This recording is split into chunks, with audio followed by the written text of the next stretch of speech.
Hello, my name is Cameo. Welcome to the Southern Bible Thumper channel. This channel was created to honor God and will do so by reading the Bible from beginning to end.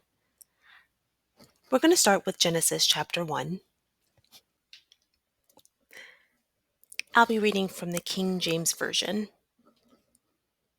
Chapter 1. In the beginning, God created the heavens and the earth. The earth was without form and void, and darkness was on the face of the deep. And the Spirit of God was hovering over the face of the waters. Then God said, "Let there be light." And there was light. And God saw the light, that it was good. And God divided the light from the darkness. God called the light day, and the darkness he called night. So the evening and the morning were the first day. Then God said, "Let there be a firmament in the midst of the waters, and let it divide the waters from the waters." Thus God made the firmament, and divided the waters which were under the firmament from the waters which were above the firmament. And it was so. And God called the firmament heaven. So the evening and the morning were the second day. Then God said, "Let the waters under the heavens be gathered together into one place, and let the dry land appear." And it was so. And God called the dry land earth, and the gathering together of the waters he called seas. And God saw that it was good. Then God said, "Let the earth bring forth grass, the herb that yields seed, and the fruit tree that yields fruit according to its kind, whose seed is in itself on the earth." And it was so. And the earth brought forth grass, the herb that yields seed according to its kind, and the tree that yields fruit, whose seed is in itself according to its kind. And God saw that it was good. So the evening and the morning were the third day. Then God said, "Let there be lights in the firmament of the heavens to divide the day from the night, and let them be for signs and seasons, and for days and years. And let them be for lights in the firmament of the heavens to give light on the earth." And it was so. Then God made two great lights, the greater light to rule the day, and the lesser light to rule the night. He made the stars also. God set them in the firmament of the heavens to give light on the earth, and to rule over the day and over the night, and to divide the light from the darkness. And God saw that it was good. So the evening and the morning were the fourth day. Then God said, "Let the waters abound with an abundance of living creatures, and let the birds fly above the earth across the face of the firmament of the heavens." So God created great sea creatures, and every living thing that moves, with which the waters abounded, according to their kind, and every winged bird, according to its kind. And God saw that it was good. And God blessed them, saying, "Be fruitful, and multiply, and fill the waters in the seas, and let birds multiply on the earth." So the evening and the morning were the fifth day. Then God said, "Let the earth bring forth the living creature according to its kind, cattle and creeping thing, and beast of the earth, each according to its kind." And it was so. And God made the beast of the earth according to its kind, cattle according to its kind, and everything that creeps on the earth according to its kind. And God saw that it was good. Then God said, "Let us make man in our image, according to our likeness. Let them have dominion over the fish of the sea, over the birds of the air, and over the cattle, over all the earth, and over every creeping thing that creeps on the earth." So God created man in his own image. In the image of God he created him, male and female he created them. Then God blessed them. And God said to them, "Be fruitful and multiply, fill the earth and subdue it, Have dominion over the fish of the sea, over the birds of the air, and over every living thing that moves on the earth." And God said, "See, I have given you every herb that yields seed, which is on the face of all the earth, and every tree whose fruit yields seed, to you it shall be for food. Also, to every beast of the earth, to every bird of the air, and to everything that creeps on the earth, in which there is life, I have given every green herb for food." And it was so. Then God saw everything that he had made, and indeed it was very good. So the evening and the morning were the sixth day. I'd like to apologize for that janky scrolling. I'll get better with that over time. I'd like to discuss what we read and tell you what I was able to yield from this chapter. Okay, so before I discuss Genesis chapter 1, if you're wondering why my appearance has changed, I've had to record this again because the first time I recorded, I missed a few points that I thought about later, so I'm doing this again at a later time. So chapter 1, heaven and earth are separate entities or places, and they were named specifically with a conjunction "and." So a conjunction links two nouns together, and that would not be necessary if they weren't separate. So, worth mentioning. Earth, the planet or the container of Earth, that's how I think of it, the container. This was created already before this story, because when God came to Earth, what was here, or when God started creating, what was already here was the entity of Earth itself, the planet, darkness, and water. That was the only three things present on Earth. There was no solid place on Earth. The Spirit of God had to move on the face of water. The importance of water, sidebar, sidebar. The importance of water, Earth is about 70% water. Humans are about 70% water. Every being on Earth needs water in some form. And Earth has never had any new water since the creation of Earth. So the same water that our ancestors had, the same water that Moses had, we still have here today. Lovely. God spoke light into existence. When he spoke light, we don't have a specific clue on how long it took for light to appear. I feel like I have something on my lip. But it doesn't say how long it took light to appear. So this part of the story occurred before time was reorganized again.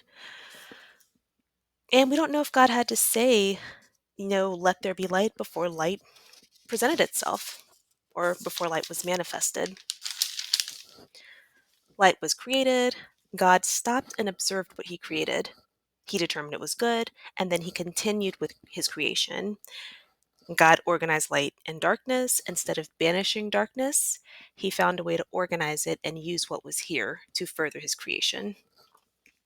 God named light day and darkness night. Also worth mentioning, or one note that I took, is in verse 5, and after every creation, evening and morning was mentioned after every creation until day 6.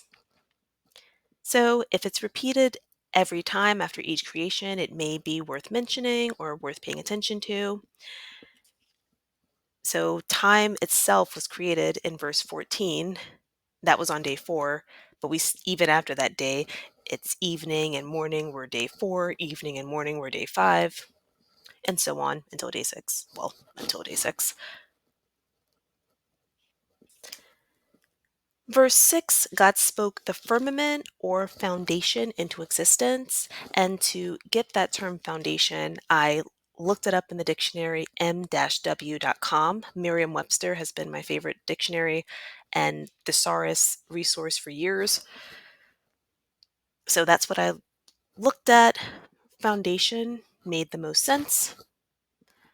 The firmament or the foundation was created to organize waters, and water was above and below the firmament. In verse 8, God calls this firmament heaven. Then God spoke dry land into existence. In verse 10, he calls the dry land earth.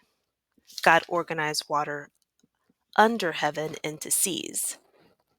Verse 10, God evaluated his creation, made a determination of value that it was good, and then he continued creating. God created the herbs, grass, plants, and then he created each after its own kind, with the seed being in itself. And this specifically underscores self-sustaining systems of reproduction that can sustain itself without the direct interference of God to continue existing. Verse 12, God re-emphasizing the self-sustaining system, stating that grass, herbs, and plants yielded or produced after its own kind. And again, to define yielded, I looked up the dictionary word, and produce is what yield means. Verse 14, that's when God creates time. He spoke specific lights into existence and placed them into the firmament of heaven. So he reorganizes darkness and light, more specifically, into signs, seasons, days, and years. That's the purpose of having these lights to shine on earth. So the sun and the moon are the lights that are placed in the firmament, and that reorganizes time. Verse 15, the lights were in heaven's foundation. Verse 18, because 16 and 17 re-emphasizes where lights were placed and why they were there. So verse 18, God observed his creation, decided it was good, continued. And the reason why this detail is so important is because God is not arrogant enough to just create something and just believe that it's okay. He makes sure that he's creating constructively. This demonstrates the care for his creation, and it illustrates his intentions for his creation. These self-sustaining systems that don't require his intervention, he wanted that to be there because he doesn't want to have to, or he made them so that they can survive without his intervention. But these systems are somewhat dependent on each other. So you have light to organize darkness because plants had to be created. So plants needed light to be created. And then plants also need earth. So God had to organize darkness. He had to organize land by separating water so that he can create life. So in order to create life, the conditions have to be proper. And that's how God created life. And that's how life is supposed to be sustained in an organized fashion. The intention was to create a world that functions together in concert. Self-exaltation, or the idea that one creation is more important than another, that was not an intended godly trait. And this is also later applied to humans because Adam and Eve functions as one unit.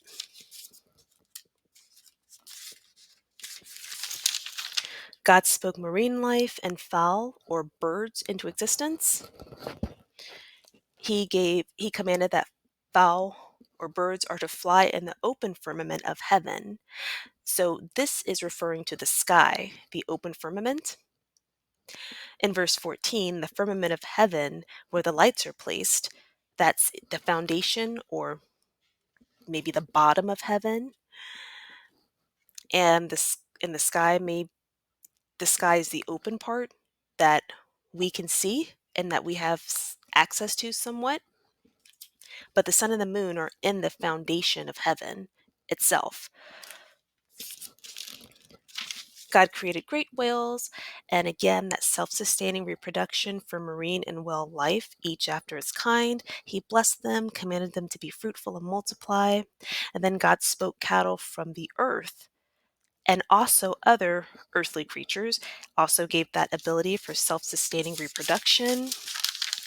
And then in verse 26, God said, "Let us create man in our image, after our likeness."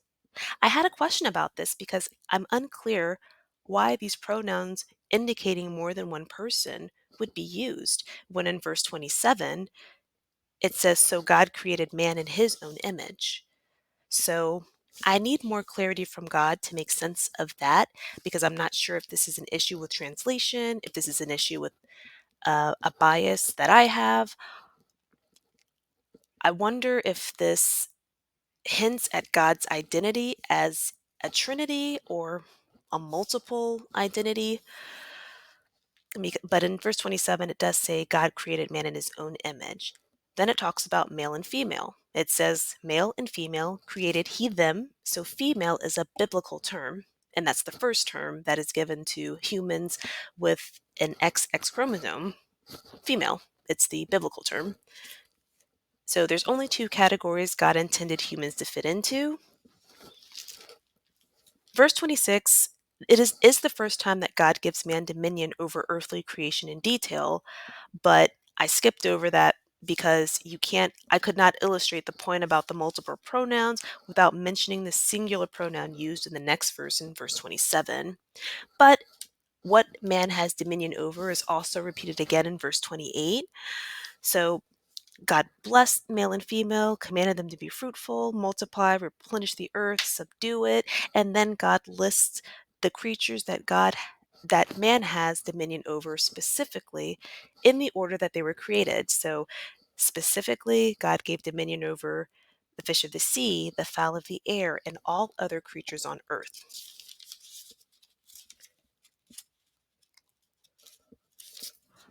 Oh, having a tough time turning that page. God gave herb, trees yielding fruit for food, to humans for consumption because he says to you it shall be for meat. So that indicates that it's supposed to be for consumption. Also here, animals were not given for consumption at this point in the Bible. So I think maybe the original intent for humans were not to eat animals since it wasn't given to us to eat for meat here. But if you read further into the book of Leviticus, those there are dietary laws that are very specific on the animals that we can eat. That is what I adhere to. And I had a incident over the summer where I was prompted to read the book of Leviticus. I was eating things that I should not have been eating according to the book of Leviticus. I love shellfish and I like crab. So I have to stop eating that. And the four animals that are okay are beef, fish, chicken, and lamb. That's what I can remember off the top of my head. I didn't go back and read it. And for fish, you're supposed to eat fish that have fins and scales. So no shellfish and no other type of fish that don't have fins and scales, both fins and scales. Verse 30, God gave earthly creatures every green herb. So God gave earthly creatures, animals, plant life to eat. And also here, the original intent might not have been for animals to eat other animals because he only gave them green herb to eat or plant life. Verse 31, God observed, saw it was good, and that's the conclusion of the sixth day. Other notes that I made here was that one, man has dominion or rulership only on earth. That rulership is not extended to the seas, the sky, or the firmament where the lights he created, where the sun and moon are. So in space, man was not specifically given dominion to be up there. And we spend so many resources on Earth trying to get up there into space, but we still don't know what's at the bottom of the sea.